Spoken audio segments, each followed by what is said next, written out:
के अरे समय दिएर तपाईँको बहुमूल्य समय एकदमै बिजी हुँदाहुँदै पनि के अरे 1 घण्टाको समय दिएर यहाँनिर आइदिनु भएकोमा धेरै धेरै धेरै धन्यवाद। म अत्यन्तै खुसी छु। सुरुमा कार्यक्रमको सुरुमा के अरे आउने अतिथिको परिचय गर्ने उयो हुँदाहुँदै पनि यो ब्रह्म विशेष एपिसोड भएको कारणले र म एउटा ज्ञानको दृष्टिकोणले हेर्दाखेरि निम्न वर्गमा भएको कारणले गर्दाखेरि तपाईँको ज्ञानलाई नै तपाईँको परिचय मानेर तपाईँको परिचय गर्ने आँट गरिने गुरुदेव। र सुरुवातमा किनकि यो सम्पूर्ण प्रोग्रामै ब्रह्म विशेष भएको कारणले गर्दाखेरि सुन्नेलाई कन्फ्युजन नहोस् भनेर ब्रह्म र ब्रह्माको भेद, ब्रह्म भनेको के हो र ब्रह्मा भनेको के हो र यो दुईटाको अर्थ एउटै किन होइन भन्ने विषयलाई सरस्वती सर उयो गरिदिनुहोस् न। सर्वप्रथम त मलाई यहाँले हजुर आफ्नो मिडियामा हजुर निमन्त्रणा गर्नुभयो, यसका लागि म यहाँप्रति आभार प्रकट गर्न चाहन्छु। यहाँले भन्नुभयो यो पुरै एपिसोड ब्रह्मसँग सम्बन्धित भएको कारणले परिचयको कुरालाई यहाँहरूले म निम्न वर्ग भन्नुभयो। हजुर एपिसोड नै ब्रह्ममय भनिसकेपछि ठुलो र सानो भन्ने कुरा आउँदैन। सियाराममय जग जाने, सारा संसार नै ईश्वरमय छ भनेपछि सानो र ठुलो भन्ने कुरा यहाँ आउँदैन। र यहाँले जुन दुईटा शब्द प्रस्तुत गर्नुभयो, ब्रह्म अनि ब्रह्मा। ब्रह्म भनेको चाहिँ वेदान्तमा ईश्वरलाई बुझाउने जुन शब्द हो त्यसलाई ब्रह्म शब्दले कहिन्छ। यानि परमात्मा भनौँ, ईश्वर भनौँ, यी कुराहरूलाई बुझ्नका लागि वेदान्तमा ब्रह्म शब्द भनिन्छ। ब्रह्मा चाहिँ तिनै परब्रह्म परमात्माले सृष्टि सञ्चालन गर्नका लागि आफ्नो रूपलाई 3 भागमा विभाजन गर्नुभयो। त्यसमा रजोगुणमा जुन स्वरूप आयो त्यो चाहिँ ब्रह्मा हो, जसले चाहिँ क्रिएट गर्नुहुन्छ, संसार निर्माण गर्नुहुन्छ। रजोगुण प्रधान ईशाको नाम नै ब्रह्मा हो। ब्रह्म चाहिँ परब्रह्म परमात्मा सर्वोपरि ईश्वरलाई वेदान्तमा ब्रह्म भनिन्छ। सुन्दाखेरि उस्तै लागे तापनि एउटा शब्दमा ब्रह्मा आकार बढी लागेको छ, एउटामा आकार छैन। त्यो ब्रह्म भन्नाले चाहिँ ईश्वरलाई बुझ्नुपर्छ, ब्रह्मा भन्दा चाहिँ सृष्टिकर्तालाई बुझ्नुपर्छ। सरलमा भन्दाखेरि यही नै हो। ए हजुर गुरुदेव, यो के अरे सुरुवातमा जब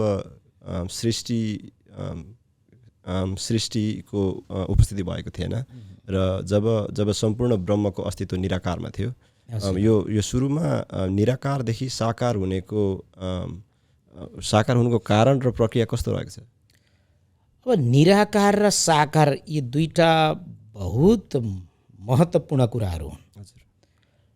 यो सर्वसाधारणलाई यो बुझ्न अलिक अगम्य कुराहरू हुन्, दुर्बोध कुराहरू हुन्।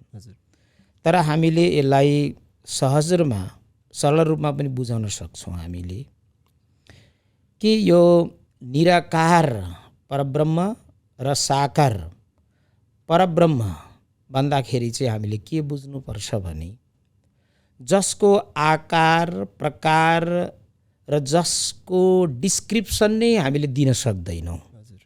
यसको रूप यस्तो छ, स्वरूप यस्तो छ भनेर दिन सक्दैनौँ। त्यो चाहिँ व्यापक समष्टि ब्रह्माको स्वरूपलाई निराकार भन्दछौँ हामी। र साकार रूप चाहिँ जसको डिस्क्रिप्सन दिन सक्छौँ, जसका बारेमा हामीले उहाँको पहिरन यस्तो छ, स्वरूप यस्तो छ भनेर स्वरूप बताउन सक्छौँ, त्यो चाहिँ साकार हो। जस्तै हामीले राधा कृष्ण सम्झ्यौँ भनेदेखि कस्तुरी तिलकम ललाट पटले वक्षस्थले कस्तुभम, होइन, कस्तुरीको तिलकहरू लगाउनु भएको, होइन, अनि पितम्बरधारीको कुराहरू आउँछ, वंशी विभूषित वंशी लिनुभएको, होइन, भगवान लक्ष्मीनारायणको प्रार्थना गर्दाखेरि शान्ताकारम भुजग शयनम होइन, अब अनन्त नागमाथि शयन गर्नुभएको, गगनकै जस्तो नील आकारमा रहनुभएको, यसरी डिस्क्रिप्सन दिन सक्छौँ। यसलाई हामीले ब्रह्मको साकार रूप भन्दछौँ। निराकार भनेको चाहिँ अथाह, जसका बारेमा बताउनै सकिँदैन, शब्दले पनि वर्णन गर्न नसक्ने, यति विशाल, जो त्यो अनन्त छ, ठुलो, यति ठुलो छ कि त्यसको बारेमा कोही बताउनै सक्दैन।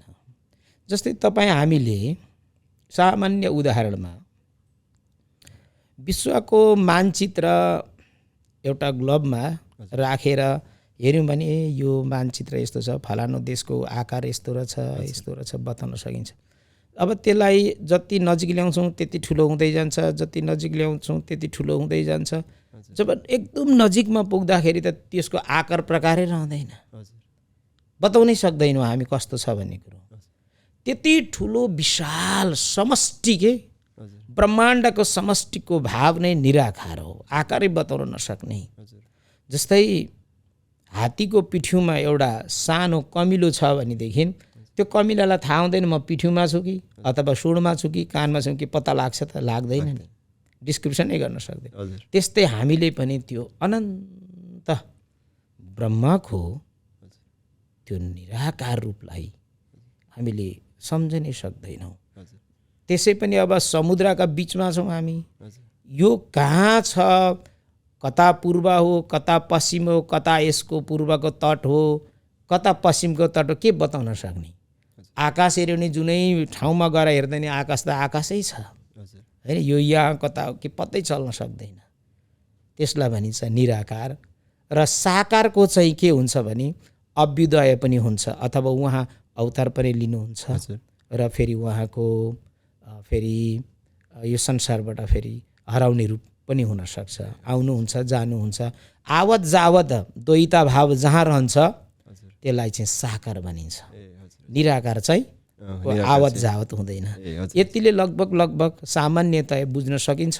अब शास्त्रीय दृष्टिकोणबाट, वेदान्तको दृष्टिकोणबाट साकार र निराकारको स्वरूपका बारेमा त वेदान्त अध्ययन गरेका, ध्यानमा निमग्न भएका त्यस्ता साधकहरूले मात्रै जान्नुहुन्छ। निराकारको दर्शन गर्न, निराकारलाई अनुभव गर्नका लागि त हामीले चाहिँ आँखा बन्द गरेर ध्यानमा जानुपर्छ।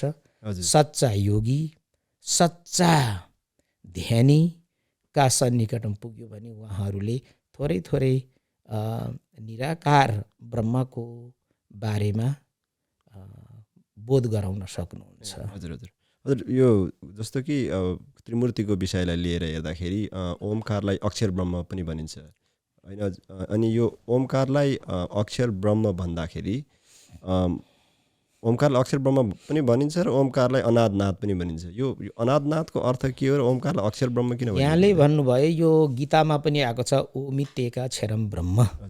ओमलाई अक्षर ब्रह्म भनिएको छ। सर्वप्रथम त ओम के हो यो बुझौँ। अब वेद यहाँलाई थाहा छ, वेदको सार के हो त भन्दाखेरि गायत्री। गायत्रीको सार के हो त भन्दाखेरि ओम हो। त्यही ओम पनि तीनवटा मात्राबाट बनेको छ, अ उ म। अबाट ब्रह्म, उबाट विष्णु, अनि अ उ मबाट महेश्वर यानि शिव। भनेपछि तपाईँ हामीले सुनेको हुनुपर्छ, हिन्दीमा एउटा आरती गाइन्छ कि तीनों अक्षर के मध्य ब्रह्म विष्णु भनेर होइन, प्रणवाक्षर के मध्य तीनों देव एक होइन। प्रणवाक्षर के मध्य प्रणव भनेको ओम हो। यो अक्षरका बिचमा के छन्? तीनैवटा देवता छन्, ब्रह्म विष्णु महेश। यी तीनै देवताको समष्टि रूप नै ओम हो, परब्रह्मको स्वरूप नै ओम हो। र हिन्दू सनातनको विशेषता नै यो हो कि आफ्नो मन्त्रमा पहिला ओम लगाइन्छ। र भन्छु नि हामी सम्पूर्ण सनातन धर्म अवलम्बी ओमकार परिवार भन्छौँ नि, किनभने त्यो परब्रह्म ईश्वरलाई मान्ने हो। सबैलाई त्यही एउटै परिवार ओमले नै समेट्छ सबैलाई। अर्को महत्त्वपूर्ण कुरा के छ भने नि बाबु, ओमको जुन किसिमको एउटा बनावटी छ नि, ठ्याक्कै यो ब्रह्माण्डको गोलाकारको छ। सेप हेर्नु होला होइन, ठ्याक्कै त्यो छ। र एउटा विचित्रता छ कि यो यसको वैज्ञानिक पक्षलाई उजागर गर्ने हो भने, र ओमलाई अनाहत नाद भन्नुभयो तपाईँले, यो कस्तो विचित्रको कुरा छ भने नि, यो योगमा पनि अनाहत नादको कुराहरू आउँछ। र यो वर्ण विज्ञान जुन तपाईँले सुन्नुभएको होला, लिङ्ग्विस्टिक भन्छन्, भाषा विज्ञान, भाषा विज्ञानको पनि अन्तर्गत एउटा ध्वनि विज्ञान भन्ने हुन्छ। त्यो ध्वनि विज्ञानमा शब्दहरूको वर्गीकरण गरिएको छ कि त्यसमा के भनेको छ भने, अनि परा, पश्यन्ती, मध्यमा, वैखरी भन्छन्। चारवटा लेभलबाट मात्रै, 3 लेभलबाट पुरा गरेर बाहिर निस्किँदाखेरि चाहिँ वैखरी हुन्छ। मैले बोलेको कुरा तपाईँले बुझ्ने कि यो अहिले जुन बुझिरहनु भएको छ मैले बोलेको, यसलाई चाहिँ वैखरी भनिन्छ। हामीलाई सानामा क ख अ आ पढाउँदाखेरि यो 12 खरी सिक्नुपर्छ भन्थे कि, 12 खरी वैखरी हो यो। वैखरी भन्ने भयो।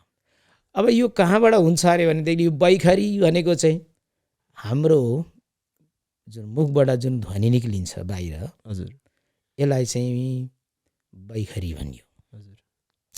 अर्को के हुन्छ भने मध्यमा भन्ने हुन्छ, त्योदेखि मास्तिर। मध्यमा भनेको चाहिँ आवाज बाहिर निक्लिँदैन, मुख चलेको देखिन्छ, आँखा चलेको देखिन्छ, शरीरको हाउभाउ जेस्चरहरूबाट पनि विषयवस्तुलाई सम्प्रेषण गर्न सकिन्छ, जो अहिलेको भाषामा भन्ने हो भने साइन ल्याङ्ग्वेज हुन्छ नि, त्यो पनि एउटा माध्यम भयो भाषाको होइन।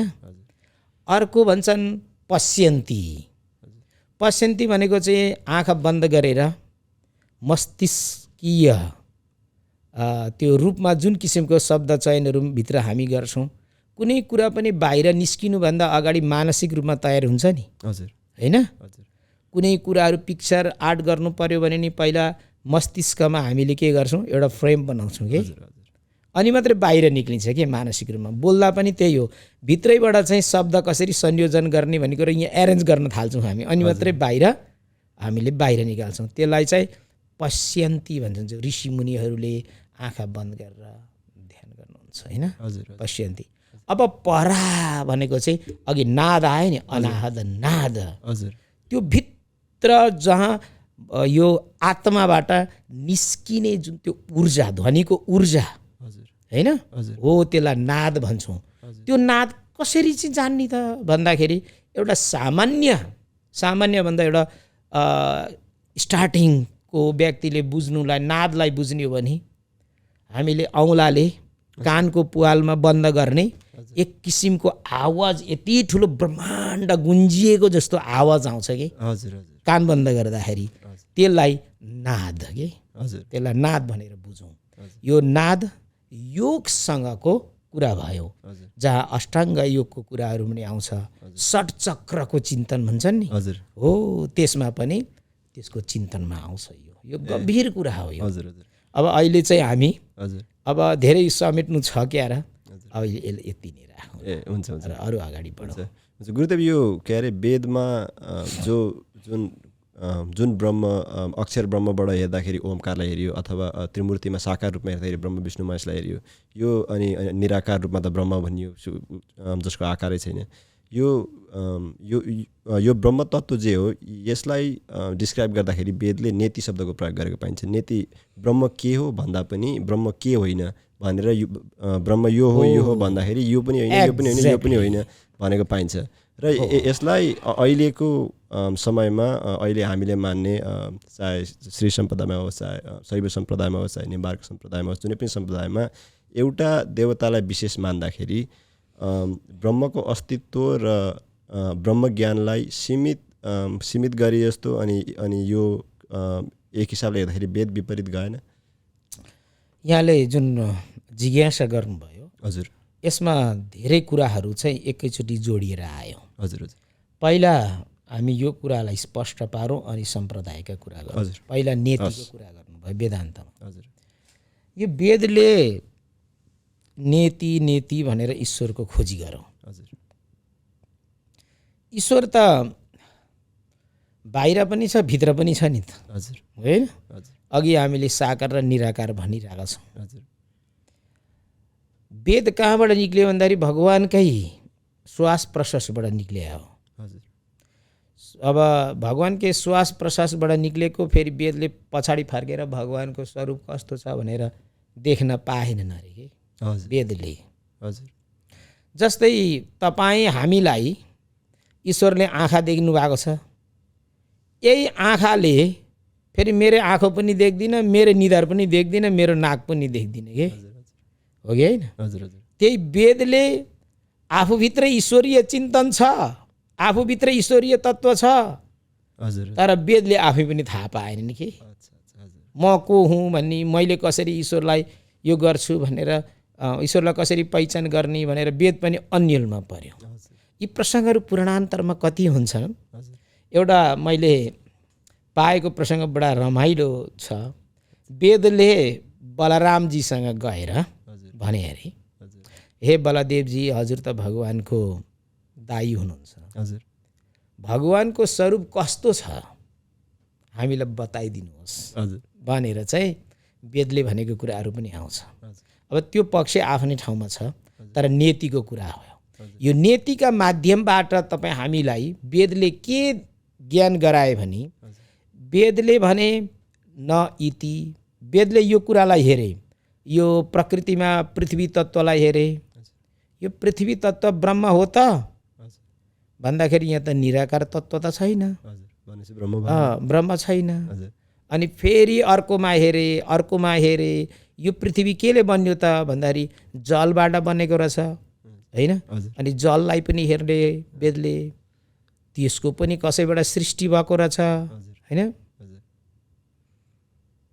तेज तत्त्वमा पुगे, तेज तत्त्वमा पुग्दा नि यो तेज पनि कुनैबाट फेरि बनिएर आएको रहेछ, वायु तत्त्वमा पुगे, अनि वायु तत्त्वमा गएर चिन्तन गरे यो पो हो कि ईश्वर भनेर, अनि त्यहाँ पुगे। त्यहाँ पुग्दा पनि होइन, यसको पनि आकाशबाट पैदा भएको रहेछ, आकाश तत्त्व, होइन? वायु तत्त्व, आकाश तत्त्व। अहङ्कारमा पुगे, त्यसको पनि कहीँबाट जन्म भएको रहेछ। हुँदै हुँदै ठ्याक्का जो परब्रह्ममा पुगेपछि विराम लाग्यो, खोज्नै छोडे के वेदान्त। अन्त्यमा गएर चाहिँ ईश्वर पत्ता लाग्यो, त्यसलाई वेदान्त। पहिला चाहिँ वेदले चाहिँ नेति न इति न इति नति, यो पनि होइन, यो पनि होइन, यो पनि होइन भन्यो। अन्त्यमा गएर ईश्वरलाई प्राप्त गरे वेदान्त। अन्तिममा गएर आएको हुनाले वेदान्त भनेपछि वेदान्तमा चाहिँ के छ, ईश्वरलाई चिनाइएको कुरा छ। ल वेदमा जम्मा 1,00,000 मन्त्र छन्, त्यसमा 80,000 कर्मकाण्डका छन्, 20,000 उपासना काण्डका छन्, अनि 6,000 ज्ञान काण्डका छन्। त्यसले चाहिँ सच्चा ब्रह्मलाई चिनाउँछ। यो यतिको कुरा अब यी राखौँ, यति राखौँ भनेपछि वेदान्तमा गएर मात्रै यो चाहिँ ईश्वर रहेछ, अयम ईश्वर इति, यो चाहिँ ईश्वर रहेछ भन्ने कुरामा विराम लाग्यो नि त। हो, वेदले पनि त्यहाँ गएर वेदान्तमा पुगेपछि ईश्वर पहिचान हुन्छ। यसलाई यहाँ राख्यौँ। यहाँ सम्प्रदायको कुरा उठाउँदै हुनुहुन्थ्यो। यो सम्प्रदायको कुरा चाहिँ के छ भने अलिकति गम्भीर कुरा पनि छ। यो भक्ति मार्गको कुरा हो। यो यसमा चाहिँ भक्ति मार्गको कुरा हो। यद्यपि समग्रतामा हेर्ने हो भने पूर्वीय दर्शनमा नि जम्मा पूर्वीय दर्शन भने पूर्वीय वाङ्मयभित्र 9वटा दर्शन छन्। 9वटा दर्शन छन्। त्यसमा 3वटा दर्शन चाहिँ नास्तिक दर्शन भनिन्छ, 6वटालाई आस्तिक दर्शन भनिन्छ कि। त्यसमा जैमुनि ले जुन दर्शन बनाउनु भयो त्यसलाई पूर्व मीमांसा दर्शन भनिन्छ। अनि वेदान्त दर्शनको प्रतिपादन गर्नुभयो, त्यसका प्रणेता हुनुहुन्छ महर्षि वेदव्यासजी। उहाँले प्रतिपादन गरेको वेदान्त दर्शन। अनि वैशेषिक दर्शन भन्ने एउटा छ, त्यसका प्रणेता हुनुभयो महर्षि कणाद। अनि न्याय दर्शन भन्ने भयो, त्यो न्याय दर्शनका प्रणेता हुनुहुन्छ महर्षि गौतम। त्यसमा फेरि योग दर्शन भयो, अर्को योग दर्शनको प्रणेता हुनुभयो महर्षि पतञ्जलि। अर्को छ सांख्य दर्शन, सांख्य दर्शनको प्रणेता हुनुभयो महर्षि कपिल देव, जो श्रीमद् भागवतको तृतीय स्कन्धमा आउँछ। र श्रीमद् भगवत गीताको पनि द्वितीय अध्यायमा अलिअलि आउँछ नि त, त्यहाँ सांख्य योग भनेर यहाँले बुझ्नु भएको होला। र अब यी 6वटा दर्शन मध्येमा सम्प्रदायको कुरा गर्दा है त, वेदान्त दर्शन कसले तयार पारेको भन्ने कुरा गयौँ हामीले, महर्षि वेदव्यासले, होइन? महर्षि वेदव्यासले जुन वेदान्त दर्शन बनाउनु भयो, मैले देखिरहेको छु तपाईँको यहाँ वेदान्त दर्शन एउटा पुस्तक मैले देखिरहेको छु। पिताजीले ल्याइदिनु भयो, कति सुन्दर। हेर्नु त, बाबाले यस्तो ग्रन्थहरू ल्याएर दिइरहनु भएको छ, बाबालाई धन्यवाद। र यो वेदान्त दर्शनमा उहाँले, अघि हामीले वेदान्तले चाहिँ ईश्वर चिनायो भनेको छ नि, ईश्वरको पहिचान गर्नका लागि वेदव्यासजीलाई उत्तर मीमांसक पनि भनिन्छ है त। र उहाँले चाहिँ ईश्वर के हो त भन्ने बारेमा चिन्तन गर्नुभयो। उहाँले उपनिषद बनाउनु भयो, गीता अनि ब्रह्मसूत्र, यी 3टालाई प्रमुख आधार मानेर ल ब्रह्म तत्त्व के हो यसैबाट पहिचान गर, यसलाई प्रस्थानत्रयी भनिन्छ। यिनै 3वटा महत्त्वपूर्ण स्रोत प्रस्थानत्रयीका माध्यमबाट हाम्रा समाजमा जति पनि सम्प्रदायहरू छन्, सम्प्रदायका पूर्वाचार्यले आफ्नो अनुकूल हुने गरी आफ्ना सिद्धान्त बनाउनु भयो। के का माध्यमबाट? प्रस्थानत्रयी, त्यही श्रीमद् भागवत, त्यही उपनिषद, त्यही ब्रह्मसूत्रबाट बनाउनु भयो। र कसैले चाहिँ द्वैताद्वैत, कसैले चाहिँ विशिष्ट अद्वैत, कसैले चाहिँ शुद्ध अद्वैत, शुद्ध अद्वैत होइन, कसैले चाहिँ विशुद्ध अद्वैत। यसरी नै विशेष गरी सम्प्रदाय त धेरै छन्, त्यसमा पनि चतुसम्प्रदायलाई चाहिँ अत्यन्तै पुरानो सम्प्रदाय मानिन्छ, होइन? यसमा चाहिँ श्री ब्रह्मरुद्र सनकः वैष्णवः क्षितिपावन भनेको छ। निवार्ग, श्री अनि माधव, वल्लभ सम्प्रदाय 4टा सम्प्रदाय मानिन्छन्।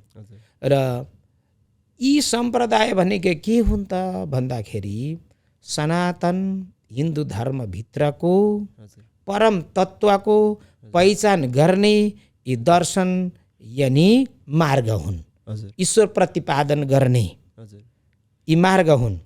जस्तै हाम्रो प्राप्ति त ईश्वर हो नि, लक्ष्य त ईश्वर हो।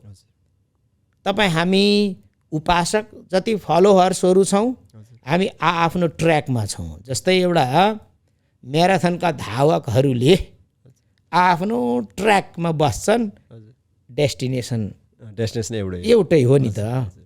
त्यस्तै जुनै सम्प्रदायमा हामी ट्र्याकमा छौँ, मार्गमा छौँ, डेस्टिनेसन एउटै हो। र यसमा अब भगवानको उपासना गर्ने कुराहरू आउँछन्। पुराना चतुसम्प्रदायमा अब सबैले मान्ने त ईश्वर वही नै हुनुहुन्छ, एउटै ईश्वर हुनुहुन्छ। नाम त भगवानका अनन्त छन् नि त, होइन? अनेक रूपाय विष्णवे प्रभ विष्णवे, कसैले लक्ष्मीनारायण भन्छन्, कसैले राधाकृष्ण। यो पुराना जुन चतुसम्प्रदायको कुरा गरियो, यसमा 3वटा सम्प्रदायले राधाकृष्णलाई उपासना गरेको पाइन्छ र श्री सम्प्रदायले लक्ष्मीनारायणको उपासना गरेको पाइन्छ। हुन त भगवान कृष्ण नै विष्णु, विष्णु नै कृष्ण हुनुहुन्छ, जसले श्रीमद् भागवत गीतालाई 9औं अध्याय, 10औं अध्याय, 11औं अध्यायमा जसले आफ्नो स्वाध्यायनको क्षितिज अगाडि बढाउनु भएको छ, व्यापक बनाउनु छ, उहाँले बुझिहाल्नुहुन्छ। किनकि अक्षर परब्रह्मको ज्ञान 8औं अध्यायमा गर्नुभयो अर्जुनले, अनि फेरि भगवानले भन्नुभयो यो अर्जुनलाई अब राजविद्या, राजगुह्य योग सिकाउनुपर्छ, अनि मात्रै यसले मलाई चिन्दछ। भनेर त्यो विशिष्ट किसिमको राजविद्या राजगुह्य योग हजुर भगवानले हजुर अर्जुनलाई बताइसकेपछि अर्जुन एकचोटि त आश्चर्य परे अरे हजुर मेरो मामाको छोरोले त बडा गम्भीर कुरा भन्यो त कि मै नै सबैभन्दा ठुलो ईश्वर हुँ भनेर भनिरहेछन्। तिमी ईश्वर हो भनेदेखि तिम्रो स्वरूप के हो त भन्दाखेरि 10औं अध्यायमा गएर चाहिँ आफ्ना विभूतिको फलानु पनि म हुँ फलानु पनि मै हुँ। ए पाण्डुपुत्रमा युधिष्ठिर तिमी अर्जुन पनि मै हुँ भनिदिनु भयो के। हजुर त्यसो भनेदेखि अर्जुनले भने लु देखाउ त। 11औं अध्यायमा गएपछि विराट रूप देख्दा त त्यही विराट रूपभित्र त आफू पनि त्यही आमा पनि त्यही बाबु पनि त्यही यो संसार पनि त्यही भनेपछि त सबै कुरो त त्यही विष्णु। विष्णुको अर्थ हुन्छ व्यापक हजुर हैन। हजुर विभु व्याप्नोति विष्णु जो संसारमा व्यापक छ ऊ विष्णु हजुर भनेपछि त उहाँ कृष्ण हुनुहुन्थ्यो एकैछिन विष्णु बनिदिनु भयो हजुर व्यापक रूप भनेपछि उपासना मूल तत्त्व त एउटै हो नि। अन्तिममा लक्ष्य गएर सार त एउटै हो। हजुर हजुर एउटै हो।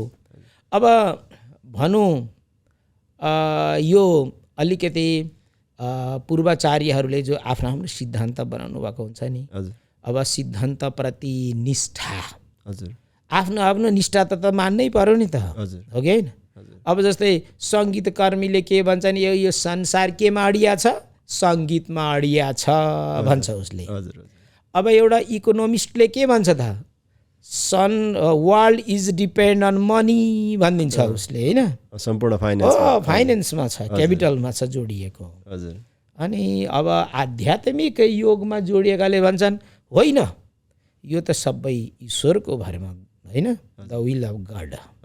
ईश्वरको इच्छाले संसार परिचालित छ कहाँ अरू कुरामा छ त भौतिक वस्तुमा। आफ्नो आफ्नो पर्सेप्सन हो आफ्नो आफ्नो निष्ठा हो। यसमा के छ भने आफ्नो आफ्नो मूल्य आफ्नो मान्यता। यसमा कुनै पनि ब्रह्मतत्त्वको अपहेलना तिरस्कार बहिष्कार भन्ने कुरा आउँदैन। यो त मानवीय दुर्गुणताको परिचय मात्रै हो। यो फलानु देवता ठुलो फलानु सानो हो भने यसबाट भगवानलाई गाली गरे पनि के पो फरक पर्छ र त्यो ईश्वरलाई होइन के पो फरक पर्दैन। फरक पर्छ भने मलाई बरु अरूले चाहिँ मेरो पहिचान कति हो म कति पानीमा रहन्छु भनेर मलाई पो भन्छन् त। मैले फलानु देवता चाहिँ सानो फलानु ठुलो भन्यो भने ईश्वरलाई फरक पर्दैन तर मेरो डिग्निटीलाई त फरक पर्छ। अर्काले भन्छ त यति नै पानीमा डुबेको रहेछस् तैँले ईश्वरलाई पनि सानो ठुलो बनाउन कुरा गरिस् त अभिमानी रहेछस् भनेर मेरो मूल्याङ्कन गर्छ नि। फेरि अहिलेको समाजमा व्यक्तिमा नलेज कम छ। अहिलेको समयमा व्यक्तिमा नलेज कम छ तर कसैको डिस्क्राइब गर्ने अथवा मूल्याङ्कन गर्ने के मूल्याङ्कन गर्ने विषयमा चाहिँ धेरै नलेज छ। तपाईँ हामी हेर्छौँ फुटबल खेल्न भले नआओस् होइन बलमा खुट्टै नलागोस् त्यसले त्यहाँ गल्ती गर्यो भले सङ्गीतको ज्ञान नहोस् त्यो चुको त्यहाँ त्यसले बिगार है भनिहाल्छौँ कि। भनेपछि दुर्गुणतालाई पहिल्याउन हामी खप्पिस छौँ भले ज्ञान छैन दुर्गुणता चाहिँ हामी खुट्याउन सक्छौँ। र यहाँ यी सम्प्रदायको कुराहरू अलिकति उठान गर्दाखेरि के अवमूल्याङ्कन के भन्ने कुरा गर्नुहुन्थ्यो अवमूल्याङ्कन हुँदैन आफ्नो निष्ठाको कुराहरू। हजुर हजुर हजुर जस्तो कि आजभन्दा 1200 वर्ष अगाडि आदि शङ्कराचार्यज्यूले अद्वैत पद्धतिमा ब्रह्मबोधको विषयमा किताब लेख्नुभयो। अनि ब्रह्मबोध र केवल ब्रह्मचिन्तनलाई उयो गरेर केवल वेदको 4 महावाक्यहरू अहम ब्रह्मास्मि तत्त्वमसि अयमात्मा ब्रह्म र प्रज्ञानम ब्रह्म भनेर 4लाई यसको सारांशमा 4 वेदको महावाक्य वेदका 4 महावाक्य कि वेदको यो वेद चाहिँ यसको बारेमा छ भन्ने राम्रो यी त तपाईँले उठान गर्नुभयो यो त बडा गम्भीर कुरा।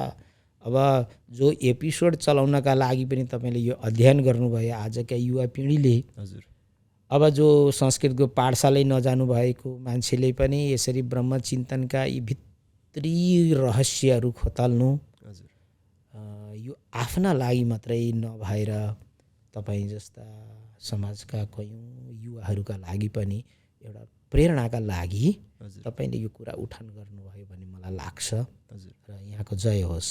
हजुर र आदि शङ्कराचार्यको कुरा गर्दाखेरि नि हजुर एक किसिमले भारतवर्षमा जो एउटा सनातन हिन्दू धर्मको जुन एउटा अस्तित्व थियो, हजुर सनातन हिन्दू धर्ममा यो अब संसारको यो एउटा रिभोल्युसन आयो नि, हजुर त्यसमा सनातन हिन्दू धर्मावलम्बीलाई तहस नहस बनाउनका लागि ठुला ठुला राजनैतिक काण्डहरू भए। हजुर मुस्लिमहरूले आक्रमण गरेको होइन, हजुर अन्य अब म अरू नाम लिँदिनँ, हजुर हजुर धेरै धेरै आघातहरू भए कि हजुर हजुर त्यस समयमा साक्षात भगवान् शङ्करजीकै अंशमा प्रकट हुनुभएको आदि शङ्कराचार्य मानिनुहुन्छ। ए हजुर 7औं शताब्दीमा भगवान् शङ्करकै अवतार मानिनुहुन्छ। हजुर उहाँले दिग्विजय गर्नुभयो कि भारतवर्षमा अनि भारतको पूर्व पश्चिम उत्तर दक्षिणमा हजुर एउटा एउटा वेदहरूको चाहिँ किल्ला बनाउनु भयो कि हजुर हजुर सनातन हिन्दू धर्मको संरक्षणका लागि। भारतको पूर्वमा जुन उडिसा राज्यमा चाहिँ हजुर एउटा गोवर्धन पीठ भनेर त्यहाँ स्थापना गर्नुभयो। हजुर हजुर त्यहाँ पूर्वमा ऋग्वेदलाई स्थापना गर्नुभयो हजुर होइन, तपाईँले अघि भनेपछि अयम आत्मा ब्रह्म भने जस्तो। हजुर दक्षिणमा श्रृङ्गेरी मठ स्थापना गर्नुभयो दक्षिण भारतमा, हजुर त्यहाँ यजुर्वेद होइन, अहम ब्रह्मास्मि। एवं प्रकारले पश्चिममा सामवेद, उत्तरमा अथर्ववेद, यसरी चाहिँ स्थापना गरेर त्यहाँ वेदका स्थापना गरेर र किल्ला मठ पीठ स्थापना गरेर एउटा एउटा महावाक्यका माध्यमबाट समाजलाई एउटा सनातन हिन्दू धर्मको परिधिभित्र बाँध्ने काम गर्नुभयो। ठुलो महत्त्वपूर्ण उल्लेखनीय काम गर्नुभएको छ।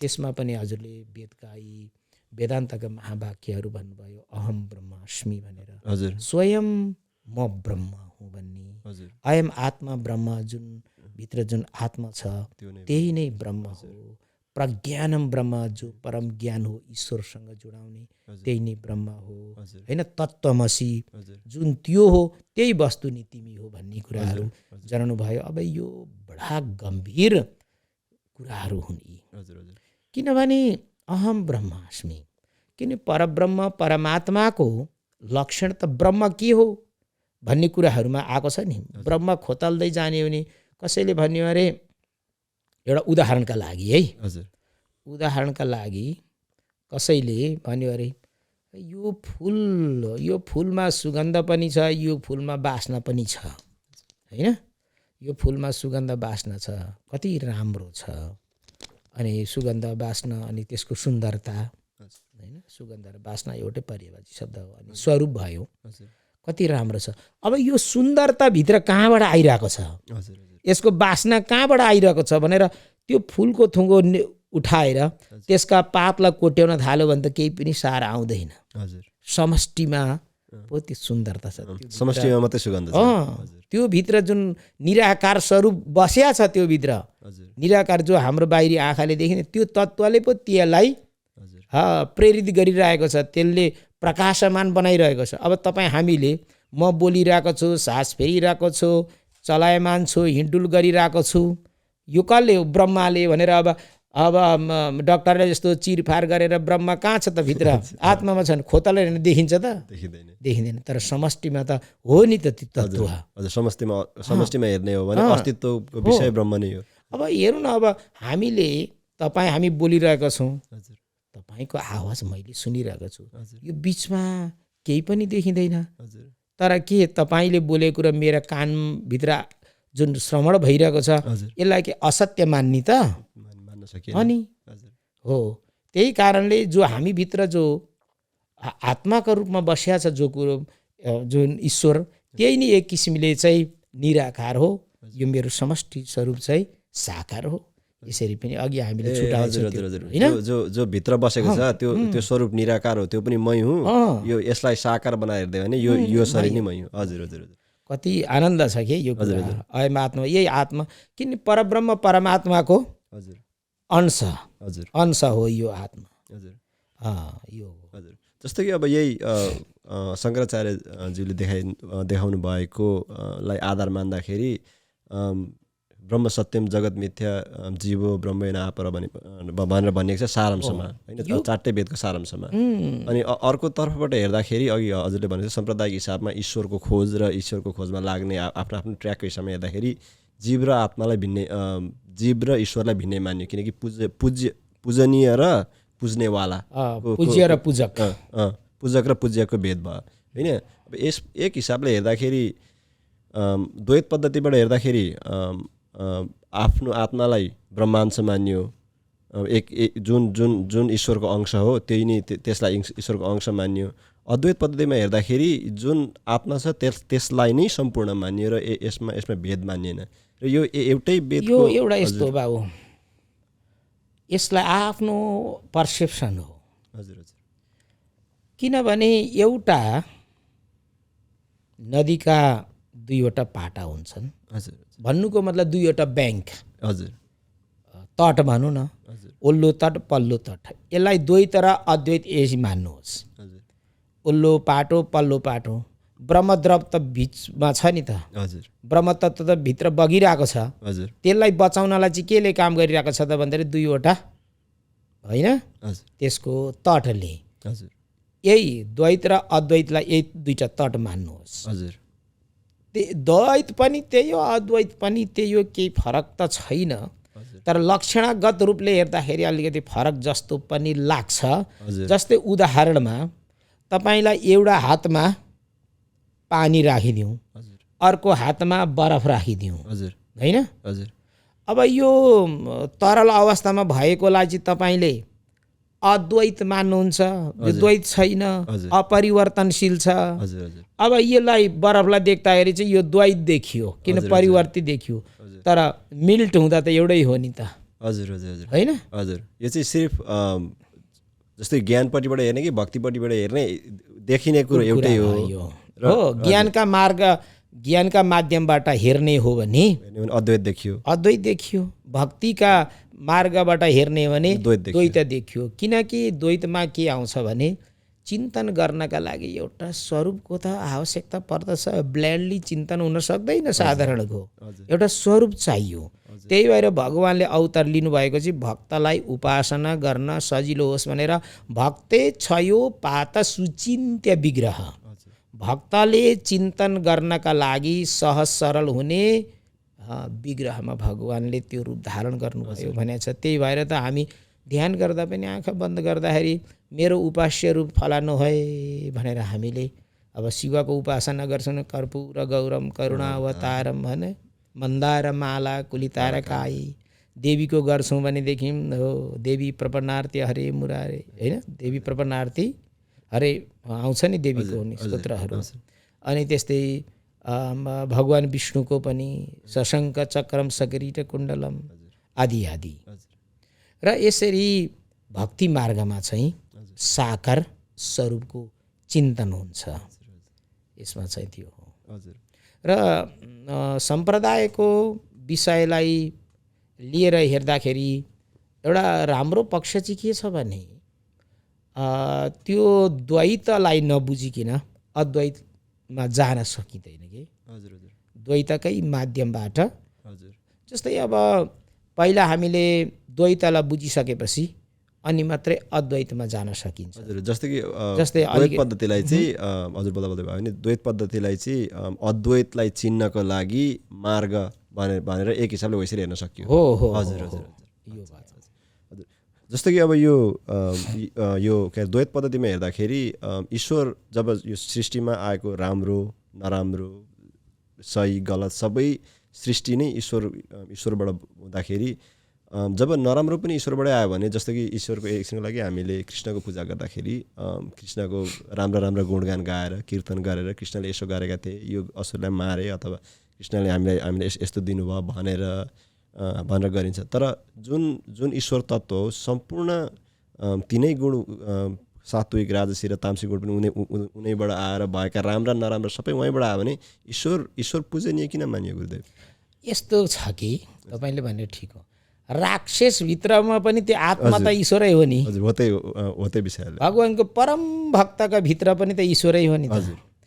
तर भगवानले के गराउनुहुन्छ भनेदेखि भक्तहरूलाई सही बाटो र गलत बाटो छुट्याउनका लागि त्यो लीला गर्नुहुन्छ।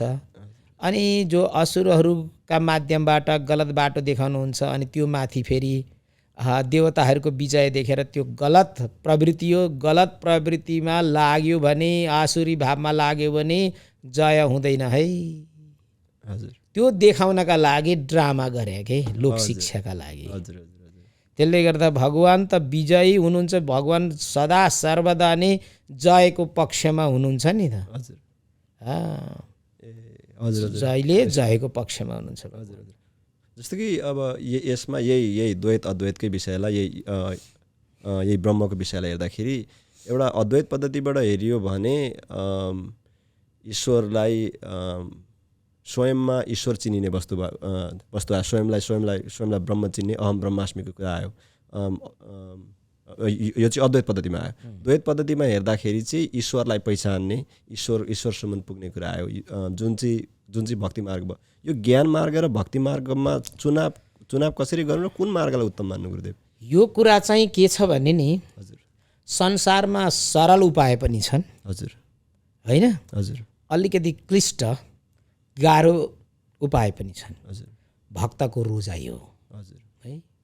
म सरल उपायतिर जान्छु भन्यो भने भक्ति मार्ग हजुर फेरि इजी।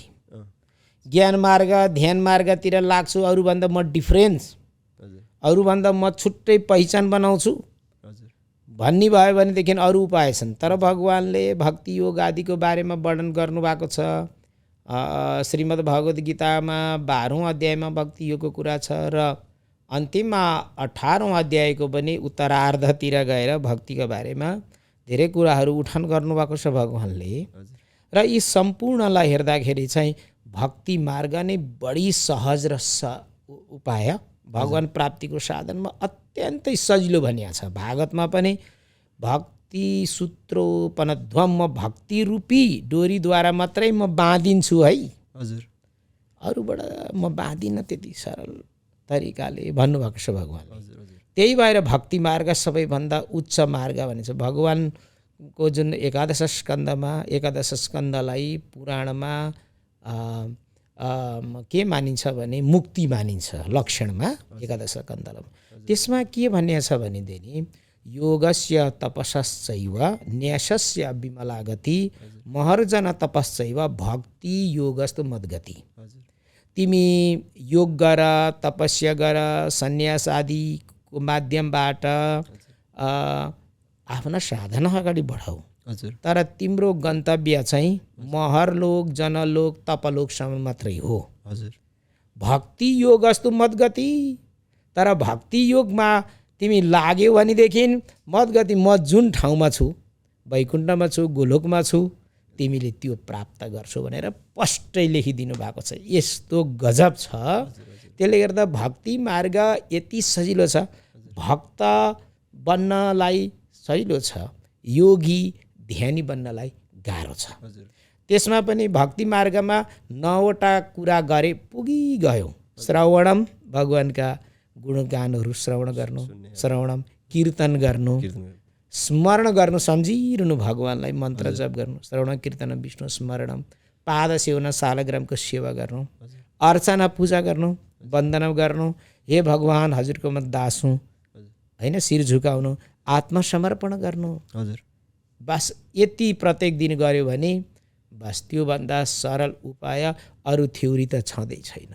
यो चाहिँ जो कोही अनपढले पनि गर्न सक्ने कुरा भयो नि, सजिलो छ। भगवानले गीतामा बताइदिनु भएको छ कि भगवानसँग जोडिने के विधिहरू बताइदिनु भएको छ। ध्यानेनात्मनि पश्यन्ति, ध्यानबाट पनि ईश्वरलाई देख्न सकिन्छ। ध्यानात्मनि पश्यन्ति केचिदात्मनमात्मना, कसैले चाहिँ आफ्नो चिन्तन गर्छन् साङ्ख्य योगका माध्यमबाट पनि। तर ध्यान गर्न नजाने, साङ्ख्य दर्शन अध्ययनहरू जसको पहुँच छैन, तिनीहरूले श्रुति परायण भएर पनि तेपी चापी तरन्तेव मृत्युम श्रुति परायण, सुनेका भरमा पनि उनीहरूले पनि यो मृत्युमाथि विजय गर्न सक्छन्। यानि भगवानको कृपा भएर उसलाई मुक्ति हुन सक्छ भनेर यो कुरा बताइदिनु भएको छ। र गीतैमा भगवानले भन्नुहुन्छ ज्ञान र भक्तिको जुन कुराहरू गर्नुभएको छ कुन श्रेय भनेर हजुर श्रेयो हि ज्ञानम अभ्यास ज्ञान ध्यानम विशिष्यते हजुर ध्यान त कर्म फल त्याग शान्ति र अनन्तर श्रेयो हि ज्ञानम अभ्यास ज्ञानको अभ्यास गर्नु ठुलो कुरा हो कल्याणको कुरा हो हजुर तर ज्ञानबाट मात्रै पनि हुँदैन श्रेय ज्ञानम अभ्यास ज्ञान भन्दाखेरि ध्यान ठुलो हो हजुर हैन हजुर अनि त्यस पछाडि फेरि कर्मको फल त्याग गर्नु सबैभन्दा ठुलो हो हजुर अन्तिममा भगवानको शरणागत बन्नु झन् त्योभन्दा ठुलो त के हुनै सक्दैन नि भक्ति मार्गमा हजुर जस्तो कि निष्काम कर्मयोग जस्तो बस हजुर अन्तिममा सम्पूर्ण कर्म भगवानमा त्याग गर्नु हजुर जस्तै हामी भन्छौँ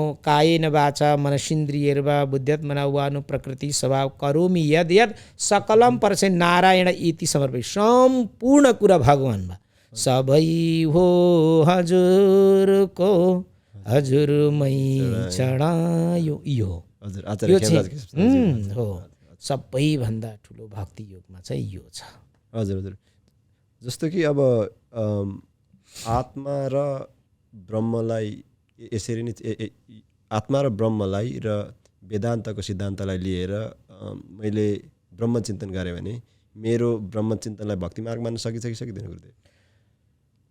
तपाईले के हो भने भक्ति मार्ग भनेको वेदान्तबाट भिन्न त होइन नि। हजुर हजुर अघि मैले भने जो वेदान्त दर्शनका प्रणेता महर्षि वेदव्यास हुनुहुन्छ। हजुर महर्षि वेदव्यासले त्यो भक्ति मार्गलाई उजागर गर्नका लागि विशेष गरी भक्ति मार्ग नै सर्वोपरि मार्ग हो है भन्नका लागि भागवत संरचना गर्नुभयो। उहाँले गीता रचना गर्नुभयो किनभने वेदव्यासजीले 17वटा पुराण लेख्नुभयो। हजुर तर ती 17वटा पुराणबाट उहाँलाई पनि आत्मा सन्तुष्टि भयो। देवर्षि नारदजीले आएर भन्नुभयो, व्यासजी तपाईले भक्ति मार्गलाई अलिकति महत्त्व दिएर ग्रन्थ तयार पार्नुहोस्, तपाईलाई सन्तुष्टि हुन्छ भनेर चतुश्लोकी भागवतको उपदेश गर्नुभयो।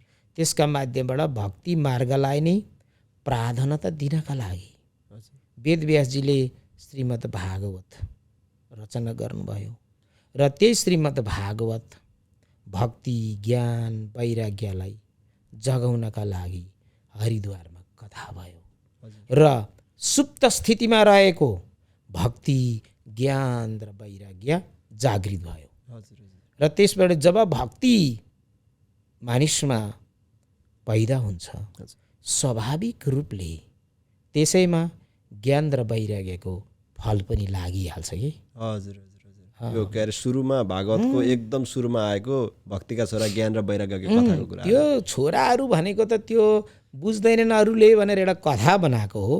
तर तात्पर्य चाहिँ के हो त भन्दाखेरि त्यो ज्ञान तत्त्व वैराग्य तत्त्व भक्ति तत्त्वलाई बुझाउनका लागि ज्ञान भक्ति वैराग्य तत्त्वलाई बुझाउनका लागि कथा बनाएको चाहिँ एउटा प्रोसेस देखाएको के त्यो चाहिँ कुनै पनि फर्मुलालाई प्रोसेसबाट जाँदा बुझ्छन् भनेर। हजुर जस्तै कथालाई कथा जसरी बुझ्नुभन्दा कथालाई मन्थन गरेर यसबाट के निकाल्न सकिन्छ। एक्ज्याक्टली कुरा त्यो हो। हजुर हजुर जस्तै कि यो अब यो एकदमै ब्रह्म विशेष कार्य एपिसोड रहेको कारणले गर्दाखेरि मेरो मेरो मेरो पर्सनल फेभरेट भनौँ होइन, मेरो मेरो आत्मादेखि मनपर्ने सबैभन्दा उत्तम मन्त्रहरूमा पूर्णमद पूर्णमिदम पूर्णात् पूर्णमुदच्यते भन्ने आउँछ होइन। यो ईशा उपनिषदको प्रथम वाक्य पनि हो। यो बडा मार्मिक कुरा छ। यो त एक किसिमले सनातन हिन्दू धर्मावलम्बीका लागि एउटा स्लोगन पनि हो। हजुर जसले हामीले ईश्वरलाई सर्वोपरि मान्दछौँ नि। ईश्वर कहिले पनि अपूर्ण छैन। हजुर हजुर ईश्वर जहिले पनि पूर्णैको पूर्ण छ, हजुर अपूर्णमा पनि पूर्णै छ, ऊ सधैँ भराभरी छ। हजुर के हो भने भगवान आउनुहुन्छ कर्म गरेको जस्तो त देखिनुहुन्छ कि। हजुर तपाईँ हामी चाहिँ कर्म गर्छौँ, पुरा भएन त्यो पुरा गर्नलाई कर्म गरे हो नि त। हामी अपूर्ण छौँ, त्यस भएर त्यो पूर्ण गर्नका लागि कर्म गर्छौँ। भगवान आफै अपूर्ण हुनुहुन्छ तर भगवान पनि कर्म गर्नुहुन्छ कि यो संसारमा आएर। गीतामा भन्नुभएको छ कि म लोक शिक्षाका लागि यो कर्म गर्छु। यदि मैले कर्म गरिनँ भने मेरा फलोअर्सले पनि हात बाँधेर बस्छन् अनि यो सृष्टि कसरी चल्ने। हजुर त्यही भएर यो संसारलाई यथावत चलाउनका लागि भगवान काहीँ अलिकति अपूर्ण भयो भने पनि त्यहाँ एउटा अवतार लिनुहुन्छ के भगवानले। अवतार लिएर त्यसलाई ब्यालेन्स गर्नलाई त्यसलाई उठाउनुहुन्छ। कहिलेकाहीँ हामी भन्छौँ नि रजोगुण तल पर्यो भने भगवान त्यहीँ गएर असुरहरूमा त्यो ऊर्जा भरिदिनुहुन्छ कि। हजुर अनि ती असुरहरू माथि उठ्छन्। माथि उठ्दा उठ्दै धेरै माथि उठ्छन्, अर्काको अधिकारलाई दमन गर्न खोज्छन्। अनि फेरि भगवान यता सात्विकतामा गएर देवताहरूमा ऊर्जा भरेर अनि माथि गएर ब्यालेन्स गराइदिनुहुन्छ कि। भगवानले लीला गर्नुहुन्छ। त्यस कारणले भगवान पूर्ण काहीँ अपूर्ण हुनुहुन्न। हजुर त्यही पूर्ण परब्रह्म परमात्मा हुनुहुन्छ र त अपूर्ण जति छन् तिनीहरू गएर त्यही पूर्णमा नै जोडिन चाहन्छन्, आफू पनि पुरा हुन चाहन्छन्। अपूर्ण त्यही त हो नि लक्ष्य। अब नदी बग्दै जान्छ, त्यो पूर्णमा गएर मिलिसकेपछि एकाकार भएपछि उसलाई कुनै चिन्ता हुँदैन पूर्ण भएपछि। हजुर हजुर गुरुदेव, हजुरले अब हजुरको अमूल्य समय दिएर यहाँनिर आउनुभयो होइन। मेरो शब्दको चयन, प्रश्न गर्ने तरिका, म व्याकरणमा त्यति जान्ने मान्छे नै होइन। त्यही माथि यो विशेष गरेर शब्दका प्रयोगहरू मैले जानेसम्म मेरो भित्र हेतुले हजुरको अपमान गर्ने चेष्टा मेरो अलिकति बाबु यसमा के हुन्छ नि, मान के हो अपमान के हो, यो मानवीय दुर्गुण हो। हजुर हजुर होइन हजुर। यो के हो नि, म त यसमा यति गर्व गर्छु तपाईहरू जस्तो युवाहरू यो पश्चिमी मुलुकमा आएर ब्रह्म चिन्तन जस्तो यस्तो महान कुराहरूलाई यति अध्ययन गरेर, किनभने प्रश्न गर्नका लागि पनि अलिकति प्री नलेज भएन भने प्रश्न गर्न सकिँदैन। र तपाईँले चिन्तन गरेर यति प्रश्नहरू तयार पार्नुभयो, त्यो आफ्ना लागि स्वन्त सुखका लागि होइन, परहिताय छ, अरूको हितका लागि पनि तपाईँले यति काम गरेकोमा मलाई त गर्व लाग्छ। तपाईँहरू जस्ता युवाहरू नै हाम्रो सनातन हिन्दू धर्मलाई बचाउने मूल स्रोत हुनुहुन्छ। यसमा मलाई पनि बडा आनन्द लागेको छ। तपाईँले आफ्नो यो मिडियाका मार्फत आफ्नो स्वाध्ययनले, आफ्नो विवेकले जति मैले शब्दबाट यहाँले जिज्ञासा गरे अनुसार ब्रह्म तत्त्वको बारेमा के बताइयो र अलि प्री नलेज जस्तो त आखिरी एउटा एपिसोडमा तपाईँका कयौँ प्रश्नहरू थिए, ती प्रश्नलाई समेट्ने प्रयास गऱ्यौँ। अब वास्तवमा यस्ता एपिसोड 10वटा एपिसोडले पनि कभर हुँदैन। एउटा अहम ब्रह्मास्मि मात्रै भने म स्वयं ब्रह्म हुँ। पहिला त ब्रह्म के हो त्यसका बारेमा चिन्तन हुन्छ, अनि म को हुँ, मेरो त्यो ईश्वरसँग के कनेक्सन छ त्यो कुरा बुझ्नु पर्यो। होइन, ईश्वर किन, ईश्वरलाई डिफाइन गर्नु पर्यो, जीवलाई डिफाइन गर्नु पर्यो। किनभने ब्रह्म, जीव र प्रकृति यी तीनवटा तत्त्व महत्त्वपूर्ण कुराहरू हुन्छन्। ब्रह्म, जीव र प्रकृति यी तीनवटा तत्त्वलाई बुझ्न जरुरी हुन्छ। अनि मात्रै, किनभने त्यो प्रकृति भनेको के हो, यो जीव भनेको के हो, ईश्वर भनेको कुरा के हो, यति कुरा बुझ्यो भने लगभग संसार के हो, म को हुँ, ईश्वर के हो, यति कुरा तीनवटा कुरा बुझिसकेपछि तीनवटा चम्का राख्यो भने केही कुराहरू बन्छ नि त। तीनवटा दाउरा भयो भने बल्छ नि त, होइन। अनि के छ भने यो संसार चलेको नि तीनवटा गुणबाट छ नि, सत्व रज तम, तीनवटैबाट चलेको छ। र चल्ने निर्णय नि त्यो तीनटैबाट हुने हो। संसारको सृष्टि पनि तीनै देवताबाट चलेको छ। एउटा ठुलो जुन सुप्रिम कोर्ट हुँदोमा पनि ती ठुला न्यायाधीशहरूले निर्णय सुनाउँदाखेरि 3 खेप ढ्याक्क हिर्काउँछन् होइन। 3 चोटि हिर्काएर त्यसलाई यो है निर्णय भन्छ नि, हो त्यस्तै हो। यी 3टा कुराहरू बुझ्यो भने सबै कुराहरू बुझिन्छ। र मलाई गर्व लाग्छ यो हजुरले यो एपिसोडमा मलाई एउटा निमन्त्रणा गरेर यति शब्द राख्न दिनुभयो। हजुरले समय दिएर आइदिएकोमै म त हजुरले हुन्छ भन्दैखेरि म त अत्यन्त गर्व थिएँ होइन। यो अन्तिममा प्रोग्राम इन्ड गर्नुभन्दा अगाडि युवा पिँढीलाई 2 शब्द तपाईँको तर्फबाट यो ज्ञान र भक्तिको बारेमा, अथवा अहिले समाज कहाँ देख्नुहुन्छ, यो कहाँ जानु आवश्यक छ, अथवा धर्म कहाँ देख्नुहुन्छ, कहाँ जानु आवश्यक छ, र युवा पिँढीलाई छोटकरीमा निर्देश दिनुहोस् न। यो धर्म भन्ने कुरा चाहिँ आजको समाजमा के छ भने नि, हजुर, जो पूजापाठ यज्ञहरूलाई देखेर त्यो चाहिँ धर्म हो भनेर भनिन्छ। वास्तवमा यो धर्मको परिभाषा बडा विचित्र छ, व्यवहार एकतिर छ। धर्म भनेको वस्तु स्वभाव धर्म भनिन्छ। जुनै पनि वस्तुको अन्तर्निहित गुणलाई धर्म भनिन्छ। अब मनुष्यको धर्मको कुरालाई गर्ने भने तपाईँ हामीभित्र जुन एउटा सकारात्मक जुन एउटा थट छ, अनि त्यो थट अनुसारको जुन सकारात्मक व्यवहार निक्लिन्छ नि हामीबाट, त्यो नै मूल धर्म हो। त्यो नै मूल धर्म हो। र भाइ बहिनीले यसरी बुझिदिनु पर्दछ। हामी चाहिँ के छौँ भने सनातन हिन्दू धर्मका विषयलाई चाहिँ हामी उद्बोधन गर्न सदा सर्वदा तयार नै छौँ। र अलिकति हामी जो सनातन हिन्दू धर्मका बारेमा जो प्रवचन प्रवक्ता बनेका छौँ, अध्ययन गरिरहेको छौँ, तपाईँहरू नजिकै दिनुभयो भनेदेखि तपाईँहरूले मातापिताजीले भन्दाखेरि तपाईँहरूले चाँडै बुझ्नुहुन्छ। जसरी यहाँले जो एपिसोड चलाउनका लागि जो चिन्तन गरिरहनु भएको छ, धेरै कुरा बुझ्नु भएको छ, त्यसरी यहाँहरू पनि जोडिनुहोस्। किनकि भोलि पनि तपाईँ मातापिताजीहरू बन्नुहुन्छ, आफ्ना सन्ततिहरूले तपाईँहरूलाई भन्नुहुन्छ हामी हिन्दू रिलिजन मान्दछौँ, तर हिन्दू भनेको के हो भन्दाखेरि आफूले नै छोराछोरीलाई बताउन सकिएन भनेदेखि आफूलाई पनि अलिकति गर्व लाग्दैन। त्यसले गर्दाखेरि चाहिँ हामी सबै नै जागरुक हुनुपर्दछ। अब तपाईँ जुन कलेजमा पढ्नुहुन्छ, स्कुलमा पढ्नुहुन्छ, त्यहाँ तपाईँका साथीहरूले, कलिग्सहरूले पक्कै भन्छन् होला आइतबारको दिन म चर्चमा जान्छु भन्छन् होला, अनि कसैले भन्छन् म मस्जिद जान्छु भन्छन् होला, अनि तपाईँले पनि त म स्पिरिचुअल प्र्याक्टिसका लागि मन्दिरतिर जान्छु भन्न सक्नु पर्यो। किनभने आफ्नो स्वधर्म संस्कृति भनेको आफ्नो स्वायत्तता हो, निजी पहिचानको कुरा हो। मनोरञ्जन त जहाँ कहीँ पनि हुन्छ। जस्तै तपाईँ हामी अहिले गर्मीको सिजनमा बिचमा जान्छौँ, सबै खाले मान्छे त्यहाँ भेला भएका हुन्छन्। खुब पानीमा हामी तैर्छौँ, डुबुल्की लगाउँछौँ, रमाइलो गर्छौँ। जब हामीलाई तिर्खा लाग्छ, तिर्खा लाग्दाखेरि त्यो अथाह जलराशि हुँदाहुँदै समुद्रको पानी ठ्याक्कै अजुलीले उगाएर हामी पिउन सक्दैनौँ, होइन?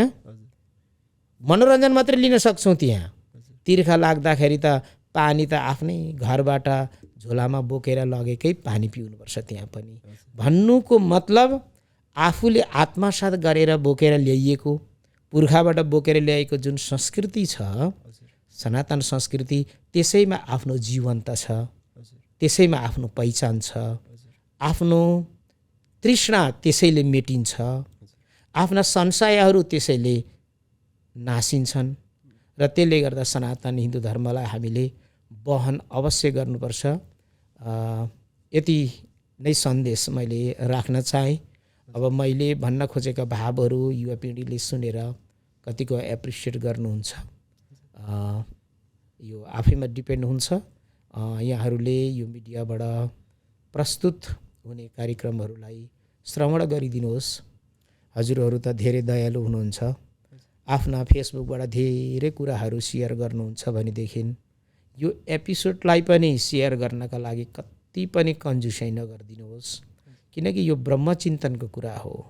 सबैलाई यसले के हुन्छ नि, श्रवण गर्दाखेरि ऊर्जा भरिने काम गर्छ, ब्याट्री चार्ज भए जस्तो केही न केही जानकारी, केही न केही नलेज अवश्य हुन्छ। यति मैले यहाँहरूलाई निवेदन गर्दै म के बिदा लिउँ। हजुर आइदिनु भएकोमा मुरी यहाँहरू सबैलाई, यो एपिसोड चलाउने बाबु शिवलाई, यहाँको परिवारलाई, यहाँहरूको टेक्निकल सपोर्टर जति हुनुहुन्छ यहाँहरू सबैलाई पनि विशेष धन्यवाद दिँदै, अझै विशेष धन्यवाद चाहिँ जो श्रोताहरू जो हुनुहुन्छ उहाँहरूलाई यति भन्दै म बिदा लिन्छु। सर्वे भवन्तु सुखिनः, सर्वे सन्तु निरामया, सर्वे भद्राणि पश्यन्तु मा कश्चित् दुःखभाग्। नमस्कार।